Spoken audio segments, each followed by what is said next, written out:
যখন কোন বান্দা সূরা ফাতিহার একটা করে আয়াত বলে আলহামদুলিল্লাহি রাব্বিল আলামিন, সঙ্গে সঙ্গে আল্লাহ জবাব দিয়ে বলেন হামিদানি আবদি, বান্দা তুই আমার প্রশংসা করলি।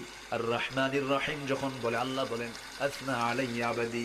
মালিক ইয়াউমিদ্দিন যখন বলে আল্লাহ বলেন মাজ্জাদানি আবদি। এরপরে যখন বলে ইয়াকা না'বুদু ওয়া ইয়াকা নাস্তাঈন পর্যন্ত যখন বলে আল্লাহ বলেন বান্দারে তুই আমার কাছে কি চাস, প্রাণ খুলে চারে বান্দা। ইহদিনাস সিরাতাল মুস্তাকিম থেকে শুরু করে নিয়া ওয়ালাদ-দাল্লিন পর্যন্ত যখন বান্দা বলে তখন আল্লাহ বলেন বান্দা নামাজের মধ্যে এমন প্রেমের খেলা খেললি বান্দা, তুই যা চাইলি সব আমি আল্লাহ কবুল করলাম। ওই বান্দা যখন রুকুতে যায় আল্লাহ তখন অস্থির হন। ওই বান্দা যখন সিজদায় যাওয়ার জন্য প্রস্তুতি নাই, সমস্ত ফেরেশতাকে ডাক দিয়ে বলেন ও ফেরেশতারা, এই বান্দাগুলো আমাকে দেখলো না, রাসূলকে দেখলো না, কোরআনকে দেখে হাদিসকে বিশ্বাস করে আমাকে খুশি করার জন্য তার সবচেয়ে সম্মানজনক